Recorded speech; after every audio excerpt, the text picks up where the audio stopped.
बात करने के लिए बहुजन मुक्ति पार्टी के प्रदेश अध्यक्ष A.K. अम्बेडकर साहब हैं, जो आज ज्वलंत मुद्दा और अग्निपथ एक योजना लाई है सरकार, उस संबंध में हम इनसे बात करेंगे। तमाम छात्र आज सड़कों पर उतर चुके हैं और ये इसका विरोध कर रहे हैं, इस योजना को विरोध कर रहे हैं। तो मैं इनसे हम जानने की कोशिश कर रहे हैं कि आखिर इस योजना को लोग क्यों विरोध कर रहे हैं और इससे लोगों को क्या घटा है जो योजना है। सर, स्वागत है हमारे चैनल पे। धन्यवाद जी। जिस तरह से सर अग्निपथ जो योजना लाई सरकार, उस संबंध में आप सर क्या कहेंगे? आज सड़कों पर छात्र आ गए हैं, कल से किसान आए थे, तमाम तरह के बारी बारी से ये जो प्रोपेगेंडा अपना करके और लोग, मैं इस संदर्भ में ये बताना चाहता हूँ, 14 या 15 जून को संभवतः भारत के गृह मंत्री माननीय राजनाथ सिंह के द्वारा एक घोषणा किया गया अग्निपथ योजना का, और इस योजना को घोषित होते ही पूरे देश भर के छात्र, युवा, नौजवान पूरे रास्ते पर आकर इस योजना का विरोध प्रदर्शन शुरू कर दिए।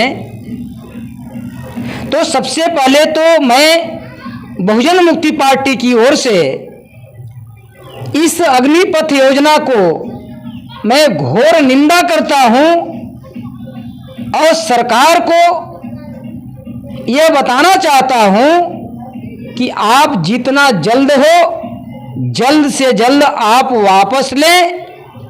और बिहार के मुख्यमंत्री आदरणीय नीतीश कुमार जी को मैं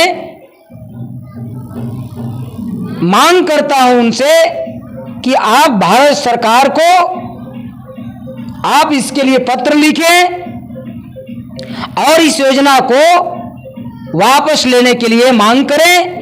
और बहुजन मुक्ति पार्टी घोर निंदा करती है और सरकार से मांग करती है कि आप जितना जल्द से जल्द इस अग्निपथ योजना को वापस ले। दूसरी बात, जो छात्र, युवा, नौजवान इस योजना के विरोध में जो धरना प्रदर्शन, विरोध प्रदर्शन कर रहे हैं, बहुजन मुक्ति पार्टी उनको पूरा समर्थन करती है।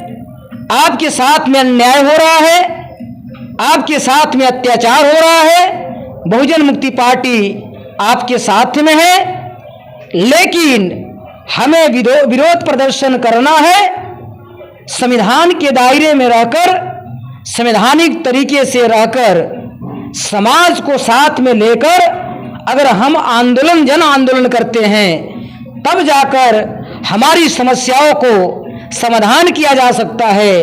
और यह समस्या केवल छात्रों की नहीं है, यह समस्या ये देश के और बिहार के समस्त नागरिकों की है। समस्त नागरिकों को इसके विरोध में आवाज उठाना चाहिए, क्योंकि हर घर में नौकरी चाहिए, हर घर के बच्चों को रोजगार चाहिए, सर्विस चाहिए।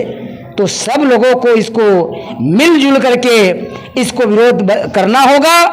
और इसको अगर सरकार नहीं मानती है, विरोध प्रदर्शन नहीं मानती है, तो आने वाले समय में बृहद पैमाने पर प्लान बनाकर भारत बंद करने की भी योजना बनानी होगी।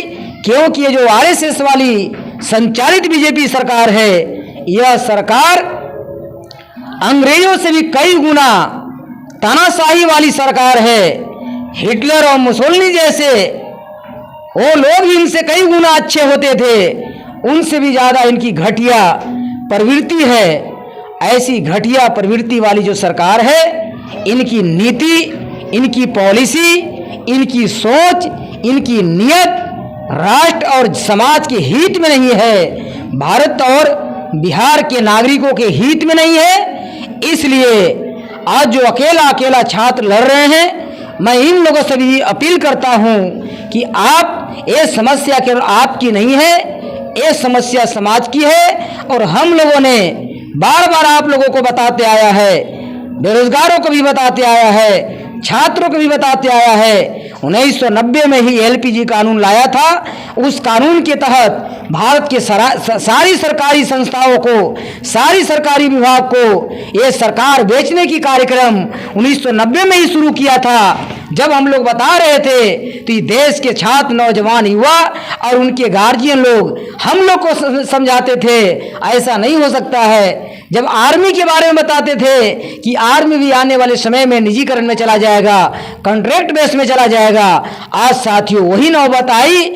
आज जब स्पेशल आर्मी में बहाल वाले लोगों को जब ये समस्या पैदा हुआ, आज रास्ते पर आए। जब हम पहले से इनको समझा रहे थे तो इग्नोर कर रहे थे, लेकिन फिर भी साथियों ये समस्या केवल उनकी नहीं है। बहुजन मुक्ति पार्टी इस लड़ाई में, इस आंदोलन में ऑर्गेनाइज वे में संगठित तरीके से संविधान के दायरे में रहकर साथ सहयोग करेगी और इसकी समर्थन करेगी। ये सरकार ने अग्निपथ योजना के नाम पर 17.5 वर्ष उम्र निर्धारित किया है। 17.5 वर्ष से लेकर 21 वर्ष, ये कितना इसकी घटिया रवैया है, आप इससे अंदाजा लगा सकते हैं। डॉक्टर बाबा साहब अम्बेडकर ने भारतीय संविधान में लिखा है कि एक व्यक्ति कम से कम 18 वर्ष उसको मैच्योर होने में लगता है, चाहे क्लास 1 की नौकरी हो या क्लास 4 की नौकरी हो। जिसकी आयु 18 वर्ष पूरा हो जाएगा वही व्यक्ति योग्य होगा नौकरी के लिए। लेकिन ये सरकार भारतीय संविधान को साइड में करके, कानून को साइड में कर एक कानून बना रही है। 17.5 वर्ष का उम्र का जो निर्धारित किया है, 17.5 से लेकर 21, मैं इसकी बहुत ज़्यादा विरोध करता हूँ, निंदा करता हूँ। आप संविधान को भी ध्यान नहीं रख रहे हैं, संविधान के विरोध में आप कार्य कर रहे हैं। और इतना ही नहीं, 4 साल के लिए कॉन्ट्रैक्ट पर रखा जा रहा है। साथियों ये बहुत ज़्यादा यह शर्मनाक बात है। अब ये 4 साल के लिए क्यों रख रहे हैं, इसके पीछे भी कारण है, वो मैं कारण को बताना चाहता हूँ। साथियों इसके पीछे कारण यह है, 2006 में जब कांग्रेस ने सेज नामक कानून बनाई थी, उस कानून के तहत भारत में 27,000 कंपनियां लाने की योजना बनाई थी। अभी तक 5,000 कंपनियां भारत में आकर लग चुकी है, 22,000 कंपनी आने हैं। अब 22,000 कंपनी अगर भारत में आकर लगेगी, अब एक कंपनी में 1,000 फौजी रहेंगे, 1,000 फौज रहेंगे। जब एक कंपनी में 1,000 फौज रहेंगे तो 27,000 इंटू 1,000 गुना करेंगे तो साथियों यह करोड़ों में चला जाएगा। भारत की थल सेना, वायुसेना, जल सेना मिलाकर 14 से 15 लाख फौज है और विदेश की सेना भारत में करोड़ों रहेंगे। तो भारत सरकार को सेना की जरूरत नहीं है।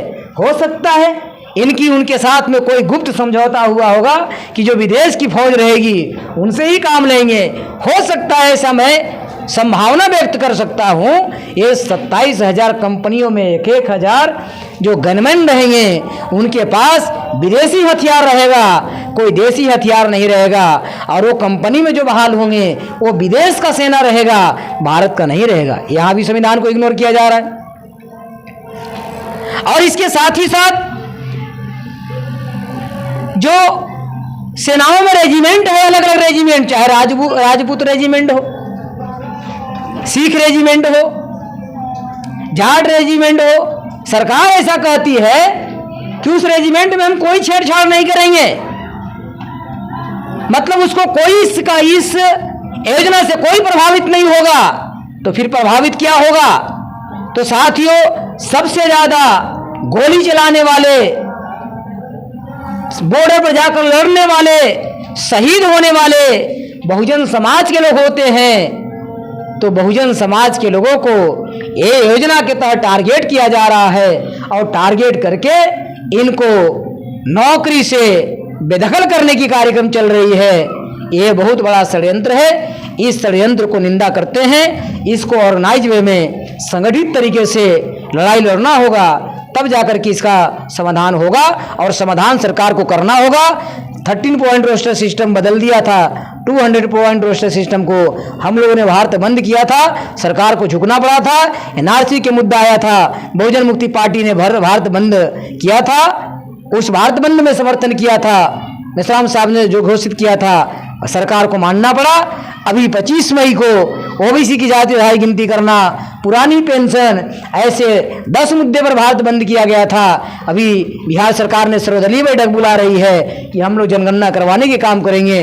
तो जब जब भारत बंद की बहुजन मुक्ति पार्टी ने पूरी ताकत के साथ में साथ समर्थन किया है, तब तब सरकार को झुकना पड़ा है। इस लड़ाई में बहुजन मुक्ति पार्टी ऑर्गेनाइज वे में लड़ाई लड़ेगी, साथ सहयोग करेगी, तब जाकर के ये सरकार मानने वाली है, अन्यथा ये मानने वाली नहीं है, क्योंकि आरएसएस के एजेंडा पर ये सरकार काम कर रही है। धन्यवाद।